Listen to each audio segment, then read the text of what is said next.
Jemaat Tuhan, saat ini kita akan membaca dan merenungkan firman Tuhan. Mari kita satukan hati dan pikiran kita berdoa. Ya Allah yang kudus, teduhkanlah hati kami ketika kami akan membaca dan merenungkan firman Tuhan dalam hidup kami. Kiranya firman-Mu bukan hanya memperlengkapi kami secara pribadi, tetapi juga tumbuh dan memperlengkapi kehidupan keluarga kami pada saat ini. Berfirmanlah bagi kami ya Tuhan, karena kami umat-Mu telah sedia untuk mendengar. Amin. Jemaat Tuhan, marilah kita berdiri. Kisah Para Rasul pasal 21 ayat 10 sampai ayat 14 menjadi perenungan firman Tuhan pada malam hari ini. Mari kita persiapkan Kisah Para Rasul pasal 21 ayat 10 sampai ayat 14. Demikian firman Tuhan. Setelah beberapa hari kami tinggal di situ, datanglah dari Yudea seorang nabi bernama Agabus. Ia datang pada kami lalu mengambil ikat pinggang Paulus. Sambil mengikat kaki dan tangannya sendiri ia berkata, "Demikianlah kata Roh Kudus. Beginilah orang yang empunya ikat pinggang ini akan diikat oleh orang-orang Yahudi di Yerusalem dan diserahkan ke dalam tangan bangsa-bangsa lain." Mendengar itu, kami bersama-sama dengan murid-murid di tempat itu meminta supaya Paulus jangan pergi ke Yerusalem. Tetapi Paulus menjawab, "Mengapa kamu menangis dan dengan jalan demikian mau menghancurkan hatiku? Sebab aku ini rela bukan saja untuk diikat, tetapi juga untuk mati di Yerusalem oleh karena nama Tuhan Yesus." Karena ia tidak mau menerima nasihat kami menyerah dan berkata, "Jadilah kehendak Tuhan." Demikianlah pembacaan firman Tuhan. Dikatakan berbahagialah kita yang bukan hanya membaca dan merenungkan firman Tuhan, tapi melakukan firman Tuhan dalam kehidupan hari lepas hari. Terpujilah Kristus, haleluya. Haleluya, haleluya, haleluya.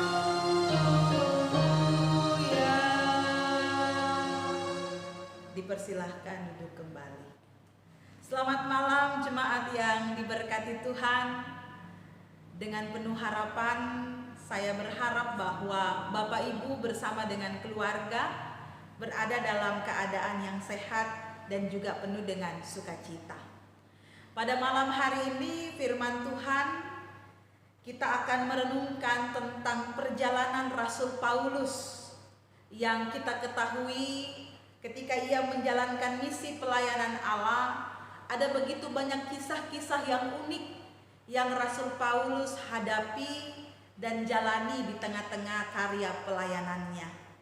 Ia dikhianati, ia difitnah, ia diusir, dia diusik, ia diremehkan, ia juga tidak dihargai. Tetapi Rasul Paulus punya kebesaran hati yang penuh kepada Allah, sehingga ia tetap terus menjalankan panggilan dan misi Allah di tengah-tengah kehidupannya. Dalam bacaan firman Tuhan pada hari ini, Rasul Paulus bersama dengan rekan-rekannya berada di Kaisera, tepat di rumah Filipus.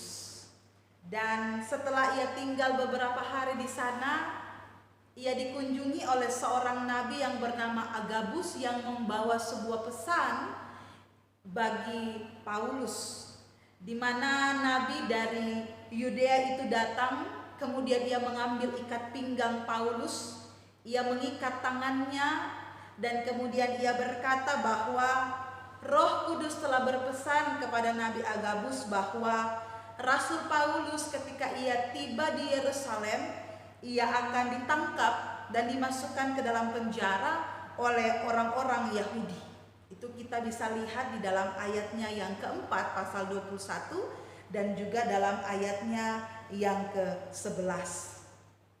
Mendengar hal itu, saudara-saudara yang diberkati Tuhan, mendengar bahwa Paulus yang adalah seorang pelayan yang juga bersama-sama dengan mereka akan menghadapi sebuah kondisi yang menakutkan, mengerikan dan juga tidak nyaman, maka Filipus dan rekan-rekan pada saat itu menahan Rasul Paulus dengan menasehatkan Rasul Paulus bahwa Rasul Paulus tidak perlu melanjutkan perjalanannya ke Yerusalem. Mereka meminta Rasul Paulus untuk tinggal di situ dulu agar ia tidak ditangkap. Namun apa respon dari Paulus? Apa ia takut? Apakah Paulus takut dianiaya?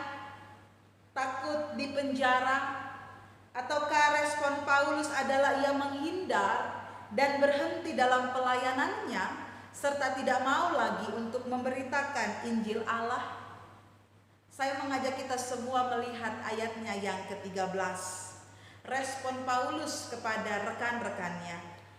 Mengapa kamu menangis dan dengan jalan demikian mau menghancurkan hatiku? Sebab aku ini rela bukan saja untuk diikat, tetapi juga untuk mati di Yerusalem oleh karena nama Yesus. Jawaban Paulus merupakan bukti keteguhan hati dan kesetiaan sebagai seorang rasul yang merespon akan kasih Allah di tengah-tengah kehidupan pelayanannya. Paulus sebagai rasul, ia bukanlah tipe rasul yang takut dan gentar terhadap resiko pelayanan. Paulus bukanlah tipe orang yang kalau ada masalah tidak mau melayani lagi. Dan hal itu memperlihatkan bahwa Paulus bukan tipe rasul yang pengecut, yang cengeng, yang harus dibujuk-bujuk dulu baru kemudian mau melakukan pelayanan ketika ia ada dalam persoalan. Paulus adalah tipe rasul yang bertanggung jawab pada pelayanan yang dipercayakan Allah kepadanya. Ia tahu bahwa pelayanan yang diberikan Tuhan itu akan banyak hal yang ia hadapi.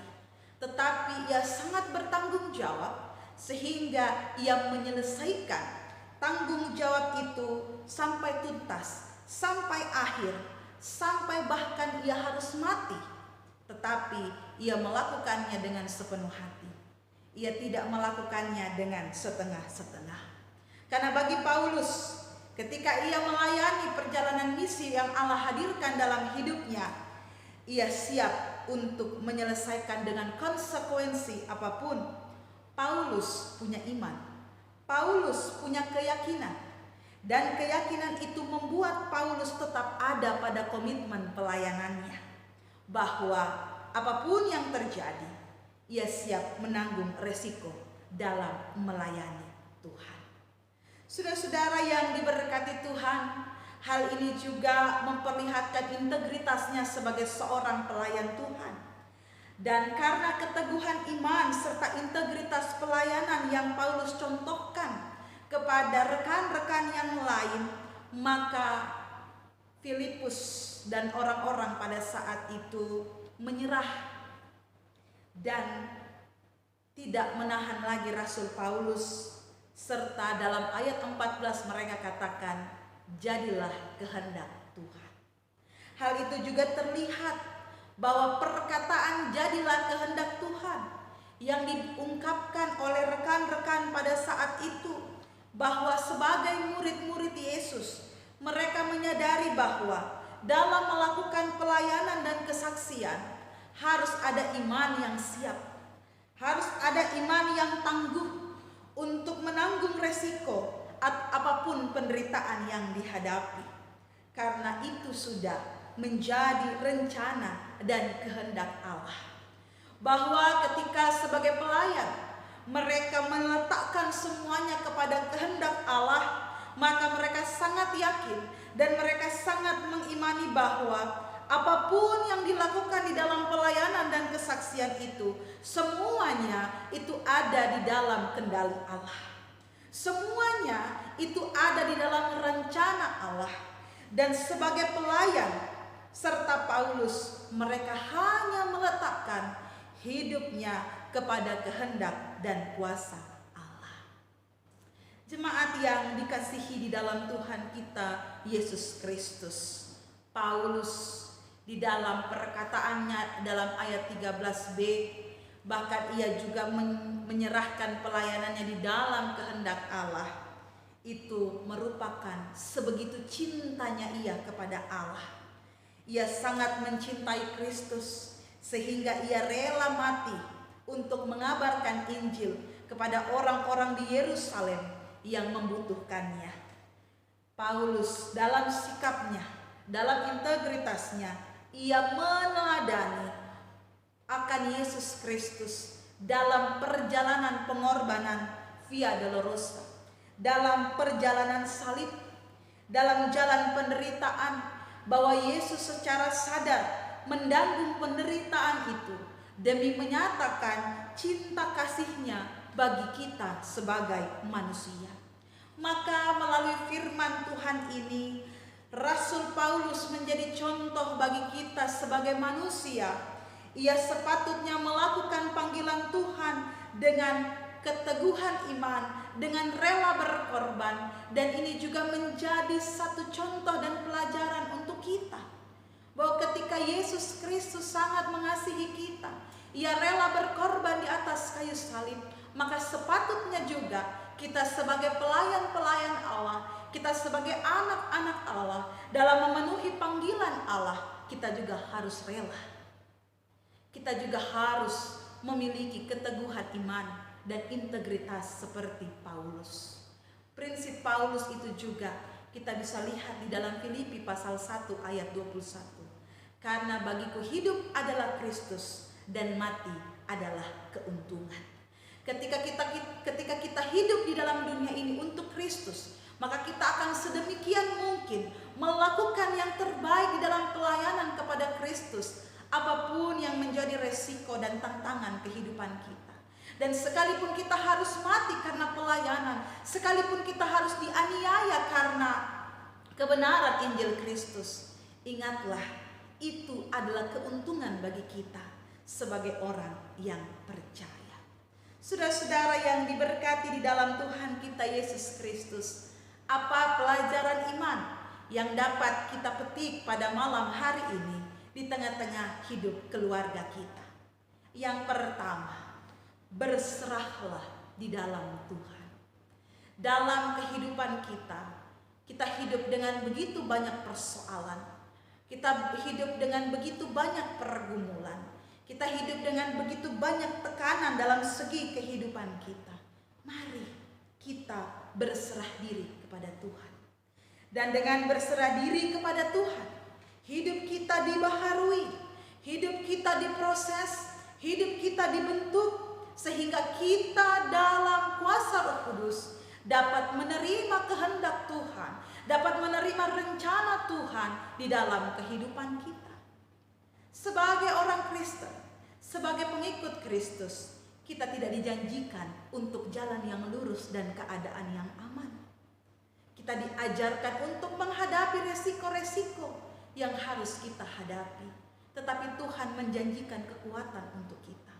Tuhan menjadikan hikmat untuk kita. Tuhan menjanjikan akan kehendak-Nya untuk kita. Sehingga di dalam hidup keluarga kita, di dalam pelayanan kita, kita jangan takut. Tetapi yakinlah bahwa Yesus melalui Roh Kudus akan berjalan bersama dengan kita dan memberikan penguatan di dalam kehidupan keluarga kita. Ketika ada bahaya, ketika ada ancaman, mari taat kepada Tuhan. Mari kita memiliki sikap seperti Paulus yang tidak gentar, tidak kecut hati, tidak mundur dalam pelayanan, tapi kita terus maju untuk melakukan itu. Sehingga oleh kuasa Roh Kudus membangkitkan spiritualitas iman kita, membangkitkan semangat kita dalam pelayanan. Sehingga jangan kendor. Sekalipun saat ini kita semua berada dalam kondisi pandemi COVID, baik tidak baik keadaan kita, lakukanlah pelayanan itu dalam ketulusan. Lakukanlah pelayanan dalam keluarga kita, dalam kegigihan. Lakukanlah nilai-nilai kekristenan dalam hidup kita, supaya kita meneladani Yesus dan kita dibentuk untuk hormat dan kemuliaannya. Bergaullah bersama dengan Tuhan setiap hari. Setiap hari kita bergaul dengan Tuhan. Itu menjadi catatan ketiga dalam hidup kita.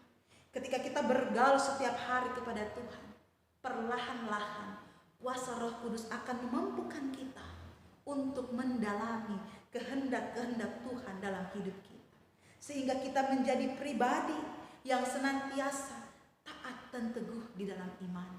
Karena ada pertolongan Tuhan yang menjadikan kita pribadi yang teguh dan tangguh menjalani kehidupan ini. Sehingga kita mengatakan, jadilah kehendak Tuhan atas hidupku. Jadilah kehendak Tuhan atas pelayananku. Jadilah kehendak Tuhan atas keluargaku.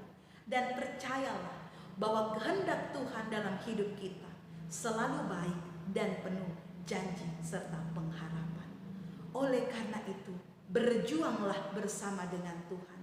Kita pasti bisa untuk melakukannya karena ada tangan Tuhan yang selalu berjalan bersama dengan kita.